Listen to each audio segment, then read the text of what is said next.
Welcome to the Thriving Farmer Podcast. I'm your host, Michael Kilpatrick. Our mission is to inspire, educate, and celebrate sustainable farming. We believe that you can build a profitable, sustainable farm that gives you true farm freedom. Join us as we talk to farmers, innovators, educators, and entrepreneurs to glean their top takeaways in business and life. Hey, Thriving Farmers, Michael Kilpatrick here with another episode of the Thriving Farmer Podcast. Today we are joined by Casey Ostwinch from Honey Tree Farm. Now, Casey has a background in horticulture and landscape for 10 years, is an arborist, climber, and a PHC technician for 3 years, and has been market gardening for 3 years now as well. He spent 6 years in the National Guard, in between all of that as a heavy equipment operator. Now, he farms with Tori, who has a master's degree in accounting, CrossFit coach, and lots of work experience with corporate data and analytics, and has been market gardening now for 2 years. So she joined you a little bit later after that transition. So welcome to the podcast.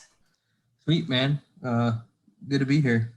So talk to us a little bit about an overview of your farming operation. It seems to me like it's a more of a market garden style. Yeah, it's 30-inch beds, 18-inch walkways, about an acre total when you figure in the wash station, the cooler, and all that stuff.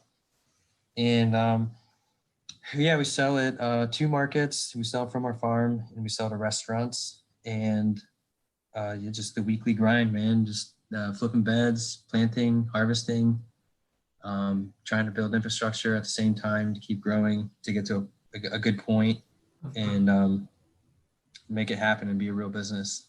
Kind of our focus. So talk to us about that infrastructure journey. What things are you still attempting to build out? Well, we just tarped a plot today for 4 more tunnels. And I got to build end walls still on our tunnels. Just putting up the tunnels themselves is a big project. I set up a nursery area, shelves, random stuff you have to build here and there at the wash station. Something needs fixed. Issues with the cooler, all that stuff. Having to build all that from nothing. It takes a lot of time. So. Absolutely. So talk to us about your background. How do you feel that prepared you for starting a farm? I think just the general being in the field so much and developing an intuition is probably the biggest thing. And I started landscaping when I was 15, so I was out working outside all day, all year after school, in high school, still working. And then that was in the North and the Midwest, so we had kind of hot summers, and then working outside all winter too, getting used to that. And then so the landscaping, just the plant knowledge. I got an associate's degree in horticulture from a pretty good school, pretty good program. It was really hands-on. It was just really practical knowledge, and just running landscape crews, being in the field every day. Learning plants. You can look at a plant and see oh man, it needs nitrogen, blah blah blah, whatever. You just get used to that stuff, and working efficient comes along with that too. That's helped big time. So when it comes to getting a big job done, it's just a matter of okay, well, spend a lot of time working, so this is just how we get the job done fast and still do a good job. And then the arborist stuff, that was for Bartlett Tree Experts. They're Yes. a scientific tree care company, and yeah. Our office was right around the corner from the research lab, and that was an arboretum, a research lab. They did soil testing there. I used to go there after work and talk to the entomologists, talk to the soil science guys. These dudes are master arborists, and it was just that being able to have that access to info so easy. And this is a high quality company. They trained us a lot. So I learned IPM, pest management. And then the military stuff, running equipment, working with people, learning a lot about people, communication, seeing the world, all that stuff. It was cool. So all those things come together and just help the viewpoint, I guess, on what we're doing, why we're doing it. So what prompted your transition to becoming a full-time farmer? We actually, my family's got some health issues, and we were starting to learn about food and health and how it's connected. And I was working, with the soil every day pretty much, and I have for a long time. And I had a boss that was a mentor. He was really into organic stuff. He taught me bees for beekeeping. And so when we got around to finding people like Joel Salatin, JM, all these people, I started watching their videos, and I was like, dude, this is sweet. Like, I'm out here like pruning trees. We could be out here like growing food. And Tori's got a super analytical mind. She's extremely organized. So I was like, I can go out and do all the the brunt work and get it built, and you can come in and keep it organized, and I think we can do it. And anyways, so we homesteaded for like a year and raised our own meat chickens, did a lot of our own vegetables. We read the Market Gardener book and switched our garden up. And then we got an opportunity to move to a farm in South Carolina. There's a farm-to-table event business, and they wanted a market garden, and they had pasture-raised layers. We did meat birds there. They had cows. They had pigs. It was really permaculture focused. Okay. And so it's like wedding event business with this permaculture twist on it. And so we sold like everything within the camper there for about a year. Did that, and we just wanted to do our own thing, just how we roll. So we moved out of there and started our farm. Gotcha. Talk to us about what a typical week looks like on the farm. Monday is bed prep, cultivating, any cleanup stuff that's been left over from like getting ready for markets. We try and chill on Sundays, and I do YouTube too, like a weekly vlog, so I have to edit it on Sundays. Okay. And I know from doing the podcast stuff, and all that, it takes a lot of time.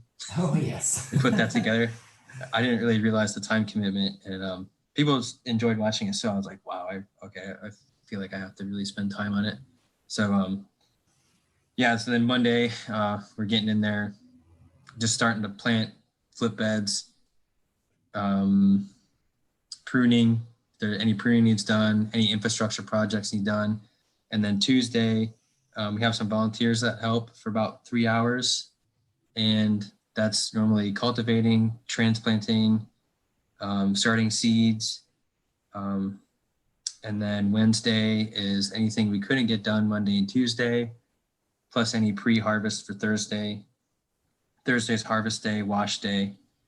And then with the pandemic, we've only been delivering to really one restaurant. Okay. That we deliver to a lot more, but they're just now getting around to getting back into the swing of things. And so that one restaurant, it's a barbecue restaurant. Our friends own it. We take a lot there, and they've been supporting us since we started. So we'll try and go there Thursday night, have a burger, whatever, chill out, talk about markets and next week. And then Friday is doing microgreens, finishing up any washing, getting ready. We sell from the farm on Fridays, so we get ready for that. And then we have a part-time helper that comes, and me and her will do planting, bed prep, anything that needs done on Friday before market. And then Saturday's market, like I leave at 5 a.m, get home at like 2, and we try and chill out that day too. In the summer, we have to like irrigate and stuff, any water, any this or that here or there, whatever.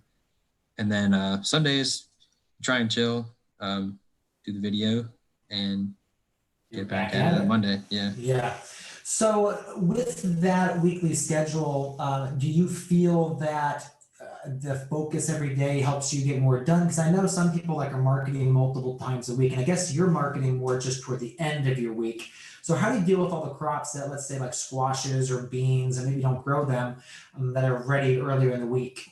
Well, in the summer, we would harvest every day, and we built a root cellar in our basement. Okay. And so we'll wipe them off, put them in totes, and set them in the root cellar, and they keep all week. Gotcha. So that's how you're managing that. All right. Yeah. So, like in the mornings, Monday, Tuesday, Wednesday in the summer, we're kind of in fall mode now, so I didn't really think about that. But in the mornings, Monday, Tuesday, Wednesday, and Thursday and Friday, we harvest what needs harvested on the daily stuff, and then put that in the root cellar, and it's ready to go Saturday for the market. Yeah. And with your market now, you just got one farmer's market a week? We do two. I go to Charlotte, North Carolina, and Tori goes to Hickory, North Carolina. We're located near Hickory, so she sells there, and I go to Charlotte. And there's another smaller local market that we sold at last year, just when we were getting going. And we might have some people that sell for us there. We're still trying to work that out.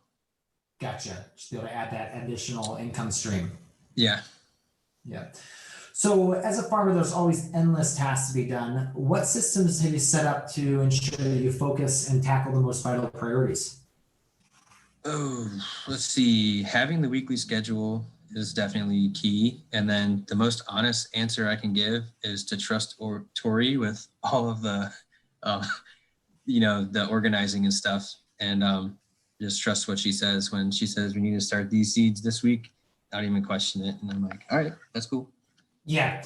Now, how many crops a week are you planning on having? Do you have obviously like lettuces and greens every single week, and then do you plan on a wide variety, or are you more focused? Well, we've only been at this as our business now for 2 years, and for the first year and a half, I was doing it on my own. And so we're just now getting into, especially with the pandemic in restaurants, because we're friends with chefs, and we try and I like the wholesale side of it too. Yeah. We're just now getting to the point where like, okay, this is the stuff that we grow that we know people want to buy from us for sure. Every time they come to the market, or the people that show up to the farm to buy stuff, they always want salad mix. They always want beets. They always want carrots. And if we have like sun gold tomatoes, that's another big one.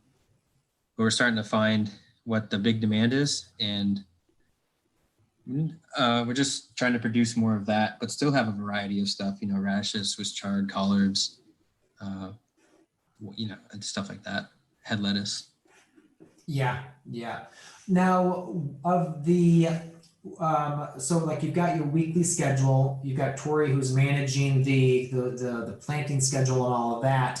How do you set up your day? Do you have like a beginning of the day meeting together? Do you prepare the night before? Pretty much every day after the work day or after we make dinner, we just say, you want to walk the farm, and we'll walk around everything 2 or 3 times and just talk to each other about, what we want to get done and what we think. And then, so like, that's a good time for me to be like, at the Charlotte market, I can't have a small head lettuce. It needs to be bigger. And she's like, and her market, she needs this or that. So we start to figure out more about each other's markets. And that offers us time to look at all the work and see how it was done, how things are growing, how things, the heat and the weather and all that stuff. That's what we do the most. Mm-hmm. Yeah, we're not we don't have like our real set schedule yet. We're still like casting a big net on everything to then reel it in and make it smaller and more focused and all that. Yes. Yeah. Tell us about, what would you say is the hardest part of being a farmer? I say the hardest part, well, for me, when we started, I was always like a technical person, like in the field, like big prunes, IPM jobs, the picky landscape installs, running the grader, the dozer, like stuff that needed to be like done real well. And so my biggest challenge was learning the business side. And when we started our farm, I stopped listening to all farming podcasts. Okay. And I switched to strictly business podcasts. And so then like I started the YouTube stuff, and that became a challenge. Just the marketing and the communication and the kind of like the bigger picture thinking for me is the hardest thing, because it's easy to get ideological and let that pull you in a certain direction, but the customers really care about whether or not you're relevant in their life. And so finding the balance and making it happen and having a good product every week, and we grow all year, so dealing with those challenges, it's just the business side of it, I guess, learning it at full speed while you're actually running a business as well. Yeah, and then you have to deal with nature on top of it. Yes. which is kind of fun. I've been doing it forever, so I'm kind of like, oh yeah, you know, we've had a serious issue with rain and caterpillars this year, and so I'm like, yeah, well, next year it's gonna be something different. So talk to us about the caterpillars. What kind of caterpillars have been showing up? Army worms and cutworms. So, I think what happened was it rained so much. We're looking at the second wettest summer on record here, and they could just travel across the farm real easy on wet soil. And they just, I mean, they destroyed beets, chard, kale, even tomatoes, radishes, and didn't really touch arugula. But Yeah.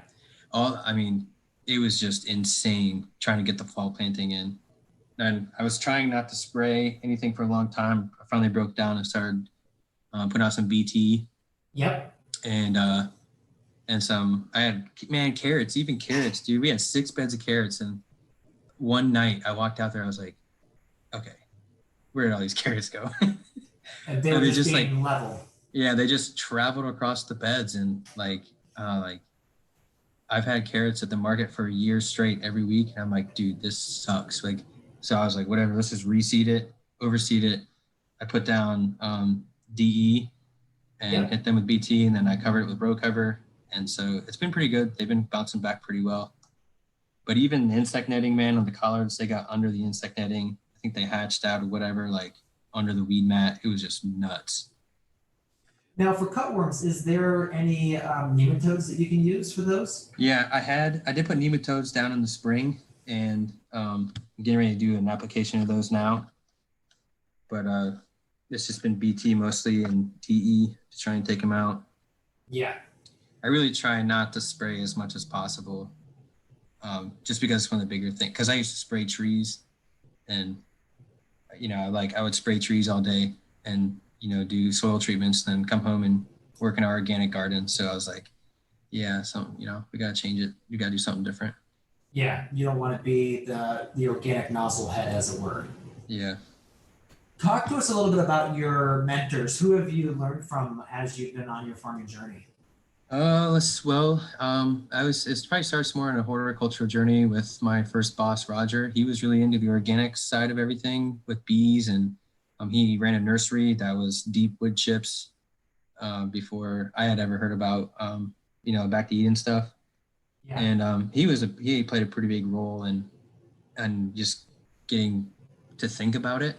And then there's another beekeeper that mentored us, and he was in the Navy, real detailed guy. He was an engineer at Whirlpool forever.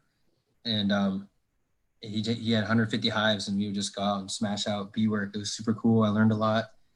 And then 150, that's a lot of bees. Yeah, dude, it was crazy. Harvesting honey was wild.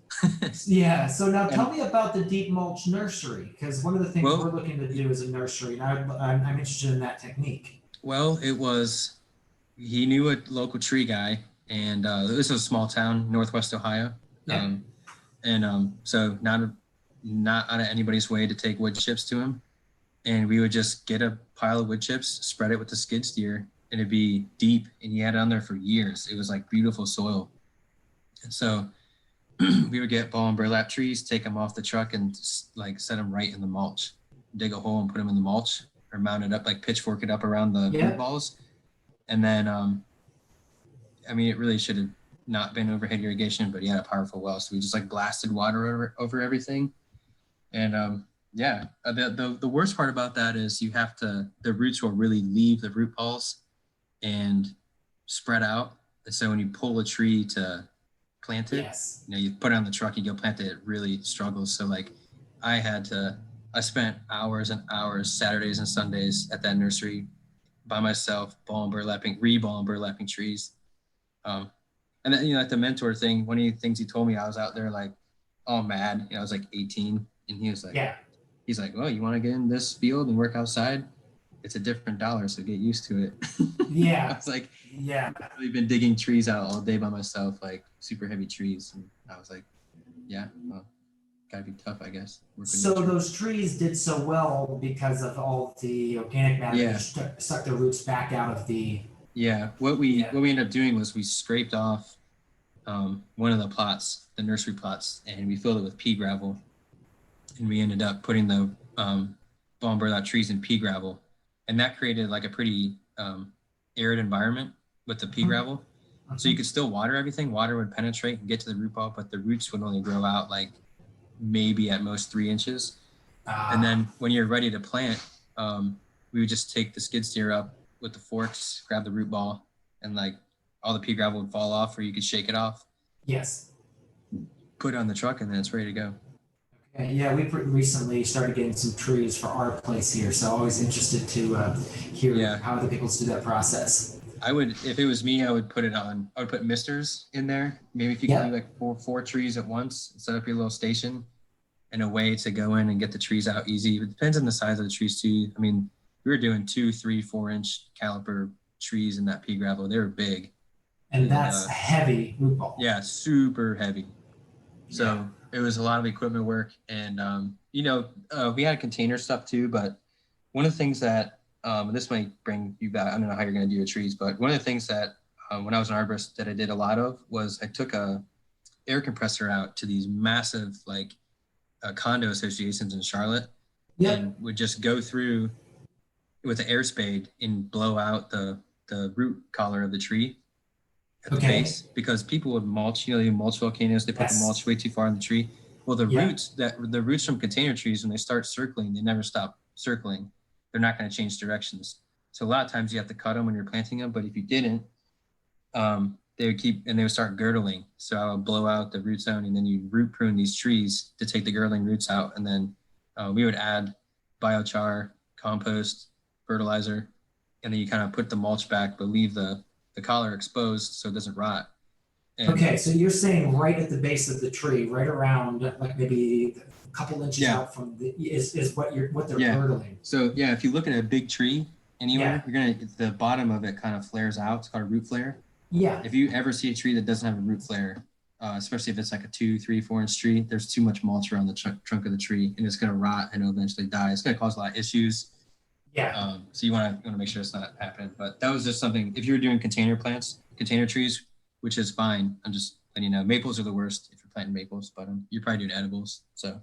Well, I will admit we did plant some sugar maples around the house and red maples because we wanted the big shade and we wanted the color. Yeah. But the rest of the farm is going to be getting edibles. So yeah.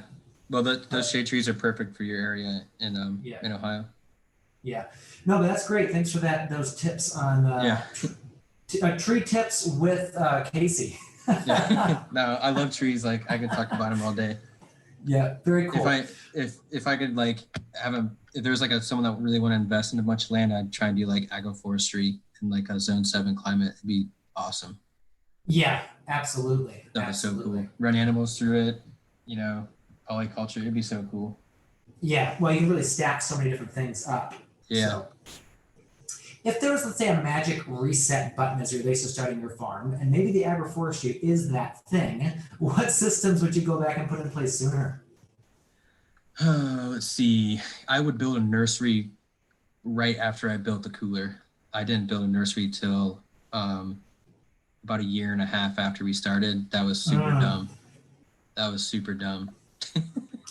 So you just struggled with high quality transplants is what you're saying? Yeah, so I would start them in the basement and then move them outside. And then the weather here in North Carolina, we're in Western North Carolina and like the foothills, we can get 2 to 3 inches of rain in a thunderstorm in the afternoon. And that just wrecked the seedlings, no nutrients. And then the pests would show up, and it was just me doing everything at the time. So I was like, man, this stinks.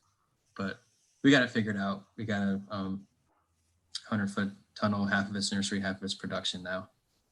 So we're actually going to be building end walls on it here soon. Yeah. So the first thing we built, we built the mushroom house, and then we built the walk-in cooler. And then our next project is that nursery house. And we're still debating kind of like the right details of it. But yeah, having a strong transplant. And the other thing too with the nursery is I always tell folks to double or triple the size of it, because transplants are huge money. There's massive margins in them. Yeah. It's always great to start a few extra, because a lot of the people that buy from you for vegetables also may have like a container garden or a little garden on the side. And so being able to add that is such a huge plus. I agree. I have a lot of our customers watch the videos I make, and they come to the market or they come to the farm with questions for their own garden.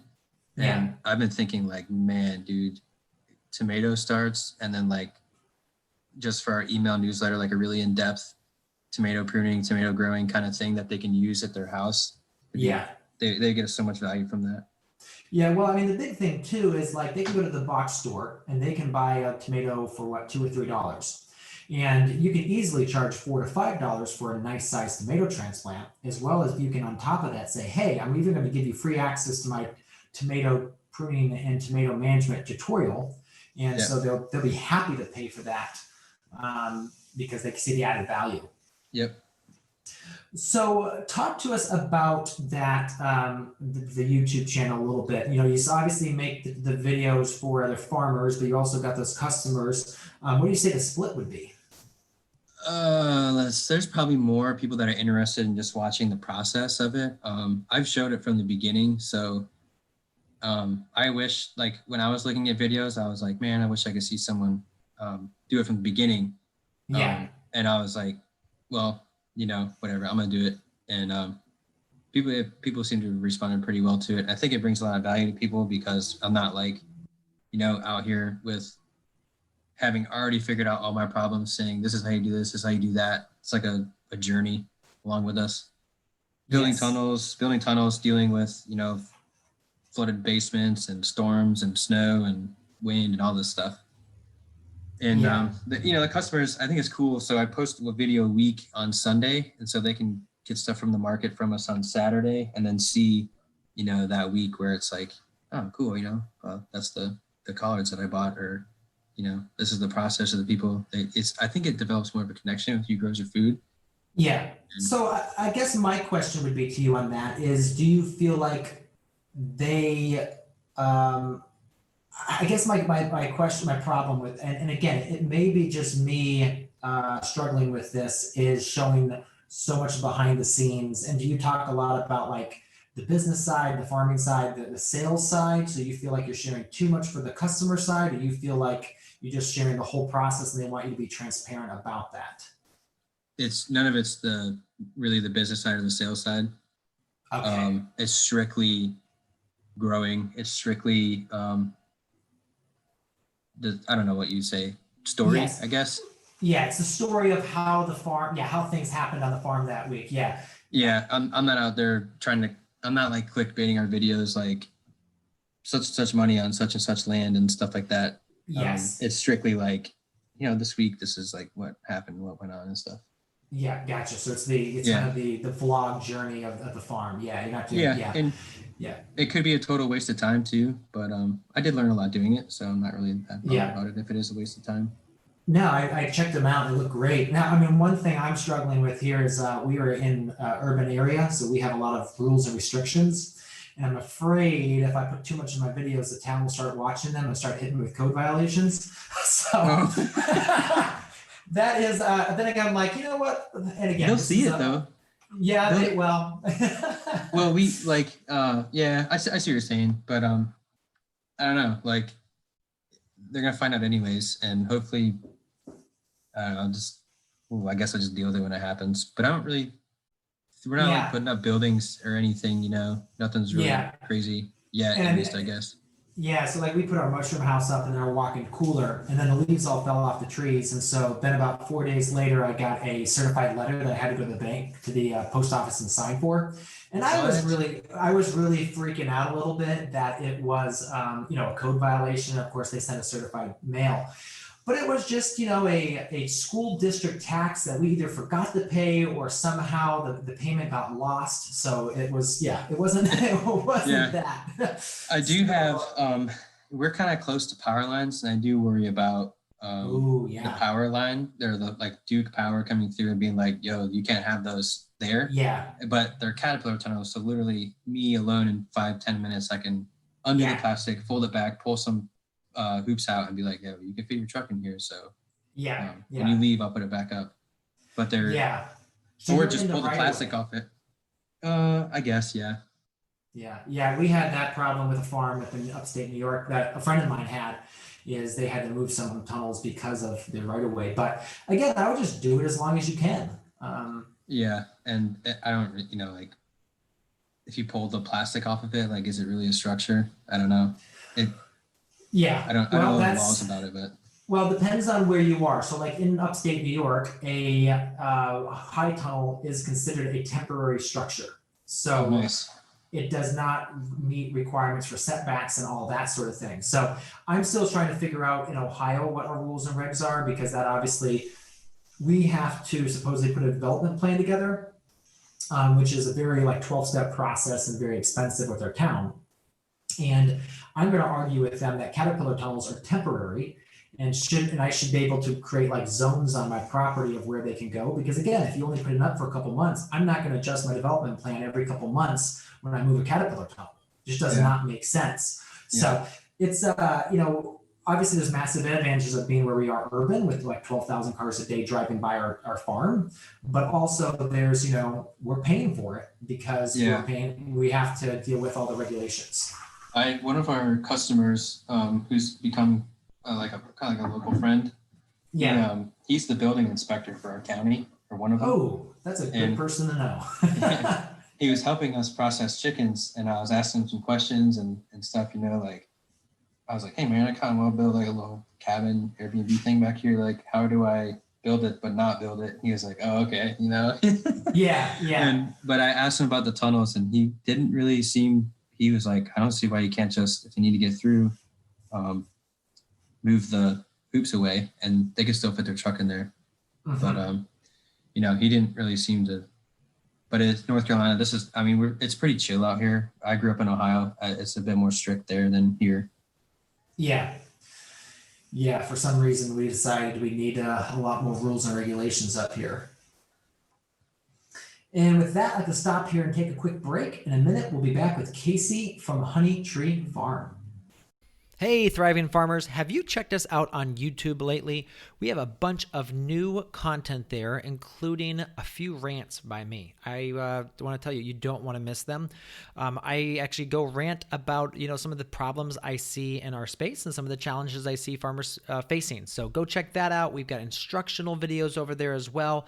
Talk about setting up our new farm here in Ohio and all the steps we're going to do that, as well as just tutorials and tips on best practices for all sorts of things on the farm. So go ahead, check over at Growing Farmers on YouTube and see the new content we put together for you. Hey, thriving farmers, Michael Kilpatrick back again with the second half of this episode with Casey from Honey Tree Farms. Casey, talk to us a little bit about, and you mentioned it earlier about the roles you have, but kind of share a little bit about the roles that you have on the farm and how you and Tori kind of break things up. Well, we do discuss everything together, and I guess where I can probably bring the most value to this is Tori does all of the taxes stuff, all of the invoicing, pretty much all that stuff, and I trust her judgment on all of it. And then I do a lot of the field stuff, whether it's like mostly like soil amending or like where we put this tunnel or that tunnel or blah, blah, so she has intuition into that world and I have intuition to the other part of that. And we just assume that no matter what happens, it's our fault together. And so the roles are just like, it's like she's doing her thing, I'll do my thing, and we work together. And we have a common goal. Like we just are goal focused. So it's, and now, how do you set those goals? Do you set income goals? Do you set quantity goals? Yeah, we sat down at the beginning of the year and we revisit it. We do, we're pretty strict with our personal finances. We've been frugal. We started the farm with our own money and we lived on our own since like high school. So we've been really cautious with our own money and blah, blah, blah, and all that stuff. So we revisit that stuff, goals and personal finances, like every 2 to 3 months. And we'll go through it, sit down, go through it, talk about it, and then, we know what we want to do. We want to, what we want our life to be like and how much work it's going to take and blah, blah, blah, and all that stuff. So, I guess maybe, I don't know. We don't really argue much. So it's just kind of how it is. Yeah. You let the numbers and the business drive what you're doing. Yeah. There's no like romanticism really with like, well, I want this, I want that. It's like, well, we need a real business first, and it's very clear between us. those things, and that's what we put first. So with those goals on your farm, do you break those down into like monthly sales goals, weekly sales goals, or do you, and especially now, this year, like COVID hit, did you and I know you did a video on it, did you like basically say, all bets are out the window, we're completely changing our marketing plan? It was, well, we were pretty big with restaurants, and didn't really put the market first, but we were still serious about the markets. We were pretty fortunate in the sense that we didn't have established, we do 1,000 a week to restaurants and then 1,000 retail. We were like going into this year, like we're going to build up as much as we can, as fast as we can. And we had a yearly sales goal, and we busted it down into weeks. And then it was slower season weeks versus busier season weeks. Yeah. So I think it was April to November. We needed to make this much a month. And this is strictly just to pay bills. So it was like a very, very small base that we don't want to get close to. Yeah. We want to reinvest. And then the winter was a lower number. You're not buying tunnels like you could prepare for whatever. But anyways, we opened the farm up for sales, and that kind of took care of a lot of our restaurant deals. So then one restaurant stuck with us. They opened another restaurant during the pandemic, and they have been buying from us too. And so that was really stable and solid. And then the markets, I worked really hard last year by myself to be able to do 2 markets. One was during the week, and then one was on Saturday. And those are the Charlotte and Hickory markets. And I did like all of that almost by myself because Tori's working full time. And just to get us into the markets because we're planning on Tori quitting in March. Yes. And so I was like, okay, I got us in, like we're set, we're growing. We're going to be there every week, all winter, except for like Thanksgiving and Christmas. We'll be all year-round farms. Like the attention's low, or the competition's low. So the attention's easier to get people to try our products, blah, blah, blah. We can try and get a customer base and then just grow that customer base next year. And then Tori quit. And then like 2 weeks later, all the shutdowns happening. Oh my gosh. We were drilling a well because we ran our well dry. And so I was like, dude, this sucks. Yes. We had our first like kind of decent harvest and a massive on-farm sales.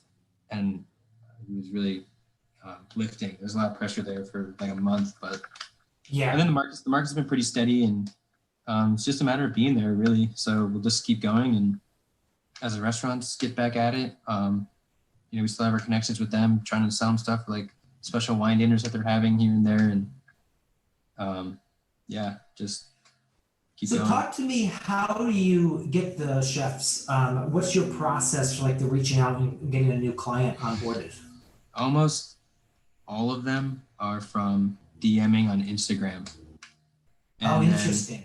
And then I meet them, and generally we're in the same age and similar interests because food based. Yep. So we had a couple of things here with the chefs. They came out and we like cooked out, and we all the food from the farm. They brought some stuff. We had pasture raised chickens we raised, so we like made a chicken, and we gave them vegetables like ahead of time, and just people hang out, get to know each other. So we're friends now. And then when you get a relationship like that, I think it's good when chefs talk to each other. And so if I asked any of them right now, like, because if they ask me like, hey, where can I get this from a local farm? Because you don't grow it, like if it's ginger or turmeric or something. Yeah. Like, hey, you want to get it from these guys? This is a good farm. And same thing with chefs. So everybody's in the same boat together right now. So but most of it's initially from DMing on Instagram. And what is your setup for them ordering? Do you have to have an order in by a certain time? How does that work? We send them a fresh sheet Monday morning, and we'll text it. It's generally easier than email, and they'll text back an order. Or on harvest day, I'll say we have something like we have a ton of extra radishes, or we know that we have one chef that really likes fennel. And I'll be like, hey man, you got anything coming up you can use fennel in? And he'll say how much you got. And, we'll just text right there, like right on harvest day, and sell it there. And then we're like, sweet. Yeah. That's cool. There's also another sales outlet I forgot to bring up earlier. It's an aggregator in Charlotte. Okay. And they're real responsive, really supportive of local farms. I'll just text her and say, I have 30 to 50 pounds of this. Are you interested? That's it. And they'll say, yeah. And then they'll come pick it up at the market a lot of times. Yes. That's nice. Very cool. So with the chefs then, do you like try to do long forecasting with them? Like we sit down at the beginning of the year and have like a meeting with them, like this is what we're planning on growing? We did last fall, but definitely not this year. Okay. Because, there's no sense in planning anything this year. And who knows, yes. There's no sense in planning anything next year either. I think it's really just like, we're just trying to bring a value and if there's like leftovers from market, we'll sell it cheaper, but that way they're still using local food. They can still bring value to their customers and we still make some money and they get to, stay in the game and all that stuff. And it's gonna turn around and come back and just going through it with them. I think it's really important. Uh-huh. Yeah. Now, one of the things too is that you were mentioning earlier is volunteers. You got like Tuesday's volunteer afternoon. How have you set that up? Well, there was a customer we had at the market when we first started, and she had bought a tunnel and wanted to learn how to grow our style. Okay. Which is market gardening. And she's like, well, I'll come out and help. A day she comes out for 3 hours every Tuesday. And I was like, all right, well, I can't just like walk around with you and teach you stuff for free and, waste that 3 hours for me just so you can, whatever, blah, blah, blah. And she's like, yeah, I know. She just wants to be more connected to it. And so it's awesome. So like taking out tomatoes, starting seeds, transplanting, hand watering. Her name's Sandy. She's really into vegetables and she's a vegetarian and regenerative ag and all that stuff and listens to like nutrition podcasts and gets to see the connection here on the farm, how we manage the soil. She asks us questions and it really helps out. Like she spent a lot of time today cultivating in the tunnels. Yeah. And we didn't even ask. I was like, where's Sandy at? She was out there cultivating on her own. So yeah, it was cool. Well, it's great to get those employees / as she's volunteers that actually get the big picture, want to learn, and actually can now see ahead of what's going on. And you get a gem right there. If she knows what to do and is going out and doing it without even being asked. Yeah, and we have the other two volunteer. They do it as a service thing through their church, and they can go wherever they want and do whatever they want, but they like coming to our farm and helping.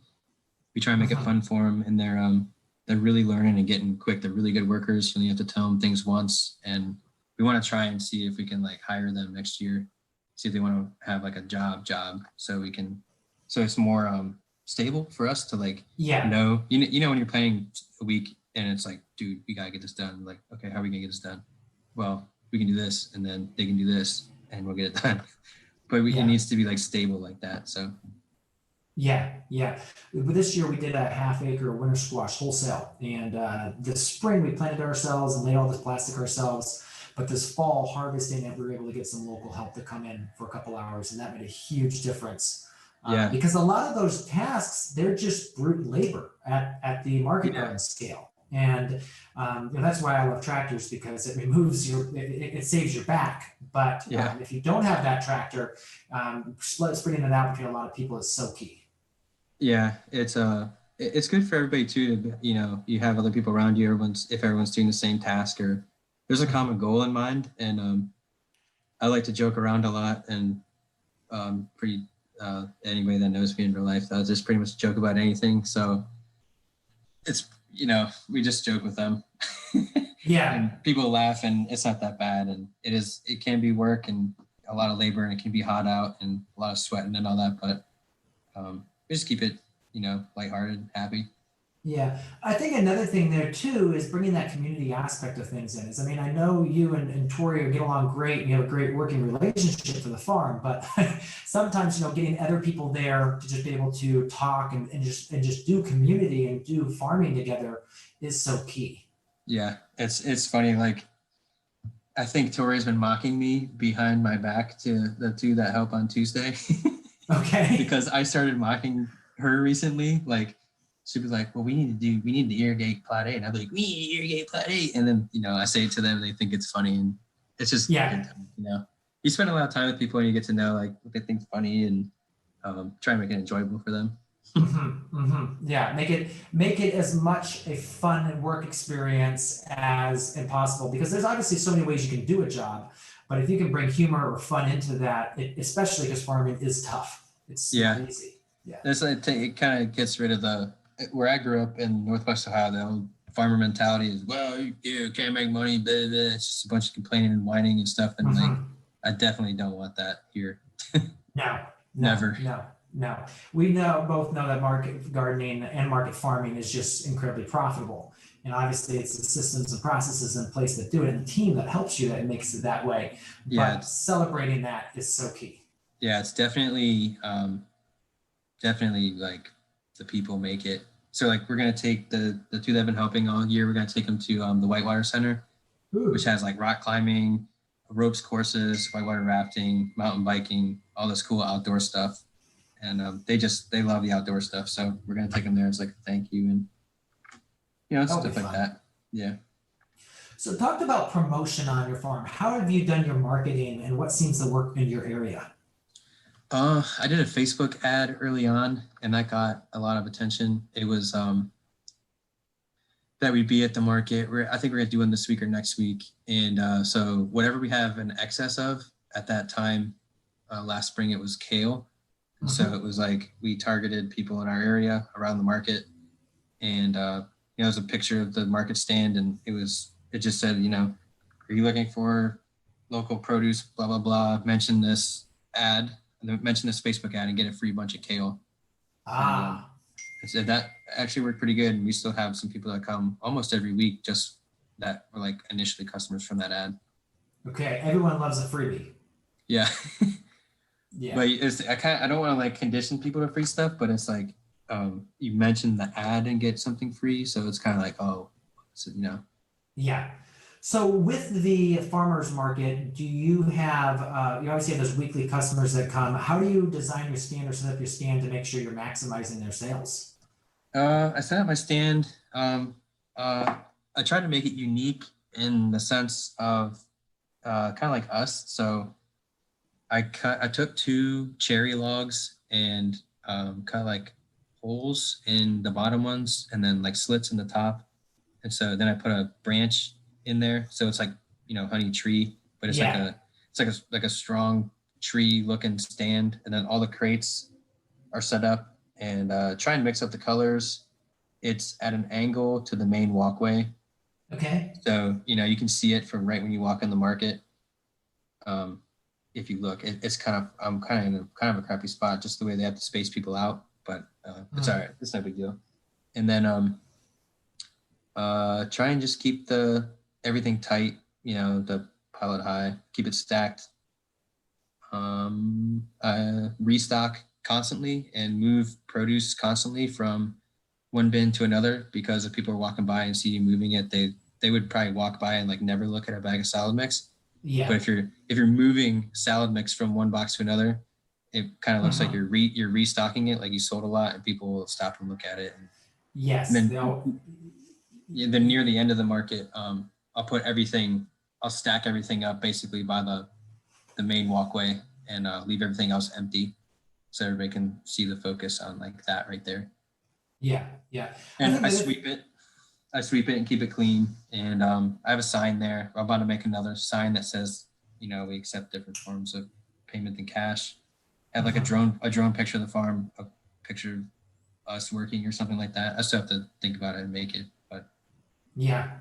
Very cool. Yeah, another thing about that moving back and forth, I never thought of the aspect of them thinking that sold down and you had to restock. But I always find that when people come to your stand, if you're busy doing something, they feel okay to linger. So it doesn't feel like they have to connect with you. Yeah, we say like good morning or whatever to everybody, or like, hey, how you doing? Try to start up a conversation, and people ask like, what do you do with this? A lot of times, like, what do you do with fennel? How do you cook it? And then, you have that conversation about it. And then what always works is when there's another customer there who trusted your judgment before, and they bought it and then they cooked it a certain way, and then they tell that customer. And if they're holding it in their hand, pretty much a good sale. So Uh-huh. it's cool, and the customers at the market that I'm at in Charlotte, they have like a little community. They know each other's names because they've been going for years and stuff. So it's pretty neat. Yeah. What would you say? Let's move a little bit to talking about new farmers, because I would say you've been doing it for a couple of years, so you're fresh in that stage right now. What would you think is the biggest mistake that you see beginning farmers make? I don't know. I guess my personal opinion is debt, or spending a lot of money to try and, I don't know. I would say not faking it till you make it is smart. Like, don't fake it till you make it. Like, I don't know. I guess I haven't really looked at a lot of new farmers to be able to judge it very much, but So let's maybe I'll rephrase that. So what would be your advice to new farmers that are just getting started? Don't go in debt unless you have the market to get it back. Okay. If you have no farming experience, definitely work outside before. Working outside can be kind of tough. If you get stung by bees or something and you still have 4 hours left in the day and it's hot out, you just have to do it. If people get burnt out in the summer, I see that on like Instagram and stuff a lot, Facebook groups, and every year it's coming. Like in August it's gonna suck. And I've been working outside forever. That's how I made my living, like since I became an adult. And it's coming, and then it's gonna be winter. So just having a better perspective on preparing yourself for it mentally, it's gonna happen regardless. So yeah, prepare yourself for the seasons. Yeah, like there's never gonna be a perfect season. There's always gonna be an issue. Nature's always gonna win. You're just learning. It's like you're a constant student. You're learning along the way, like forever. You can farm forever, your entire life, and you'd still learn something the next year if you lived another year. Yeah, absolutely. That's so true. I actually had a picture texted me by actually one of my mentors, and she was like, "Oh, what is this?" I said, "I haven't." And I was like, "Actually, I've seen that, but I'm actually not quite sure." So yeah, even after 30 years, there's always going to be something new, especially as our climate is changing, new bugs are showing up. All that is that's the one cool thing about farming. Well, one of the many cool things is just the variety you get to do every day. Yeah, I think people think it's kind of a mundane thing, or just like planting all day or sitting on a tractor, and it's actually kind of cool. Like we have people visiting now, and then like random stuff like the UPS guy shows up, or the neighbor wants to stop and talk about the chickens, and there's a lot of moving parts and interest, and it's a living thing. Like your farm's like a living thing, and we're kind of on a busy road, so people drive by all the time, and they're starting to know about it. People that show up for farm pickups to buy stuff, like, yeah, I've been watching you guys grow this the past 2 years. It's really cool I didn't even know what it was, and now I know. And I'm like, yeah, we can walk around. It's like, no tractor vegetables, minimal till, blah, blah, blah. And you're like, wow, that's really cool. Yeah. If you could pick one, what would be your favorite farming tool? Ooh, that's a tough one. Either, I don't know. Yeah, it's a tough one. Let's see. I'm stuck between three: the tunnels, the silage tarps, and the flail mower. Okay. I'm probably gonna go with the flail mower. Actually, no, the tunnels. I like protected culture. I don't know anyone that doesn't, but yeah. The flail mower is something I haven't heard someone say before. So talk to me about how you use the flail mower. So the flail mower, man, is like just like tarps are. It's like a reset button. But we're the southeast, and the soils around here are just historically poor soils. Yeah. And so the organic matter. So like if I get 2 cuts off of a lettuce, I'll let it grow and thicken up a little bit if I can justify not using the bed space. Okay. And then I'll just flail mow all that organic matter straight onto the soil, and then stir some weeds out, and put some amendments down, and take the PDR on it, put it like a 1/2 inch, and go over the bed and basically rake it in, and then you can seed right into it. So you can take the flail mower. The blades are super strong. Okay. And I'll run them in the dirt just a little bit, and so that cuts the crop, and like it's not growing back. Even arugula. Yeah. I do that with arugula all the time, and like, yeah, I don't even tarp arugula. I'll just mow it kind of low, stir up the edges where if I miss anything. Okay. And then we'll put some compost on or whatever, and plant right back into that. That sounds really cool. Yeah, that's like a abbreviated version. Like Ray's doing a lot of no-till now, but he does like about a 10 or 15 day wait period, but you're just going straight into it. Yeah, well, we kind of recently we kind of had to to get stuff ready for fall. Yeah. Yes, that's what we did. It works out pretty good, and the weed pressure that was this time of year, the weed pressure that was growing, whether it was crabgrass or something, it's likely not going to grow anymore. The days are too short, the nights are too cold, and so it's not that big of an issue.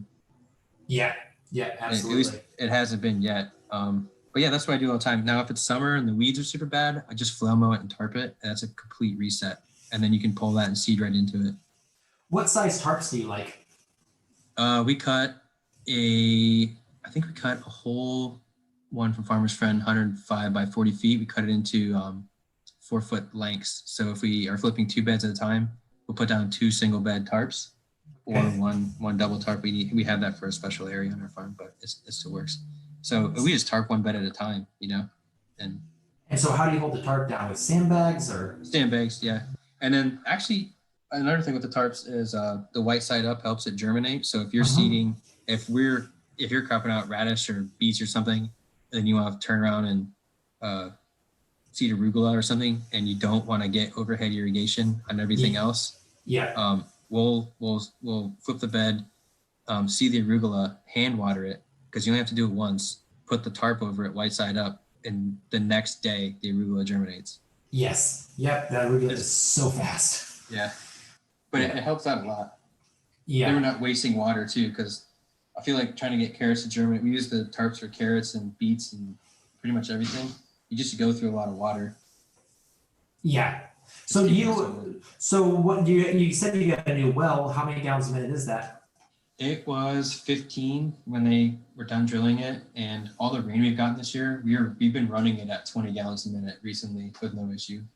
Okay. Wow. Just throttling it up a bit. Yeah. What question do you wish I had asked that I haven't? I don't know. Or is there something we didn't cover that you would have liked to share about? Probably just a lot of times I see people get caught up in ideologies and be open-minded to other things, try new things. Because what we do here is not what I would do in the Midwest, and what we do in the Midwest is not what I would do here. And a lot of the gardening info is coming from the Northeast, and it's just different here in the Southeast. Yes. So the more you experiment, the more you try, and the more you read about just your area, you'll understand how things will grow better in your area, and then that's where you plan. Try to do certain things. And I don't like nerd out on the details of stuff, and I think that's helped a lot because we're able to just stay business minded and plant stuff, grow stuff, sell it.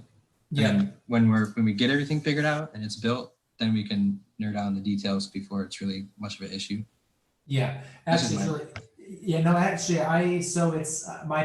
writing the newsletter for this week, which will actually go out tomorrow morning to all our folks. And actually, the title of the newsletter is "Your Farm is Unique." Yeah, that's true. And what it is all about is literally your farm is your own farm, and there's so many unique things around your farm that you can't copy and paste other people's farms. It just doesn't work. Yeah, that's I think that with small farming getting bigger, I think there's like a race to be an authority or something, and like that's something that needs to be understood, is that the uniqueness of it is that it's a microclimate, and it's up to you to understand the microclimate. Like the vegetables, it's like a dog. Like you can't expect a dog to figure you out. You have to figure out the dog first. And like the microclimates in your farm, that's your benefit. That's your benefit. Where can people find out more about you and your work? We got Facebook, Instagram, YouTube, Honey Tree Farm NC, like North Carolina NC. Okay, and that's the handle at all of those platforms. Yeah. Yeah, and then you have a website. Is that? Oh yeah. Yeah, we have a website, honeytreefarmnc.com. Okay, very cool. Well, Casey, thank you so much for your time today. Really appreciate you coming on. I know it's a sunny day out there, so I'm sure you're itching looking out the window of all the things that you need to be doing. There's actually, I got a really good view of a sugar maple that's like halfway in fall color right now. It's awesome. Yes, ours leaves just dropped last week. I was gone last week, and when I came back, they were all on the ground. So we've been That raking them. stinks. Yeah, it was a beautiful golden tree. So, but yeah. Well, enjoy that view. Glad you got that view, and we'll chat again in the future. Thanks so much for coming on. Yep. Thanks, man. Looking to start or grow your farm business? You need a compelling farm plan that you can share with investors, convince your significant other with, or just to give yourself peace of mind. We have created a new program called the Start Your Farm Intensive. In it, you'll learn how to develop your farm idea to make sure you take all the factors into consideration for your context and your climate. You'll learn how to craft a one-page business plan that helps clearly define your target customer and lay out the necessary characteristics of your business. You will understand the 3 financial documents that every farm needs to fill out to make sure you are making money. And we'll give you all that as templates too, so you have the templates to fill out for your farm business. We'll also go through funding, so where to go for funding for the various stages and parts of your business. Starting a farm is hard. Starting a farm without a proven plan is almost impossible. Join us today. Go to growingfarmers.com/start for more information. Now, what did past students have to say? Corey says, the exercises and spreadsheets helped me make the learning process easier and more real. Jenna says, I gained the support system and resources I needed for when I'm ready for the next step. And finally, the worksheets make you think out every aspect of the business step by step. Go ahead, join us today, growingfarmers.com/start. Hey, Thriving Farmers. Join me next week as I interview Luke Gross from Gross Family Farm in Indiana. We'll talk about how they've built their pasture-based business, how they have implemented a lot of changes as they've come from the start to make it a business that works for them. So one of the things they do is they take off a vacation every summer, and there's no birds on the farm or broilers on the farm when that happens. So join me next week. We'll talk to Luke. It's a great interview as we chat about all things business and farming. So there you have it, another episode in the books. So I'd love if you would hop on over to iTunes and leave us a rating and a review. Those mean everything to us. We love to hear what you're thinking. If you have a podcast guest that you can recommend, please pop on over to the Thriving Farmer Podcast website and leave us a review. That's thrivingfarmerpodcast.com.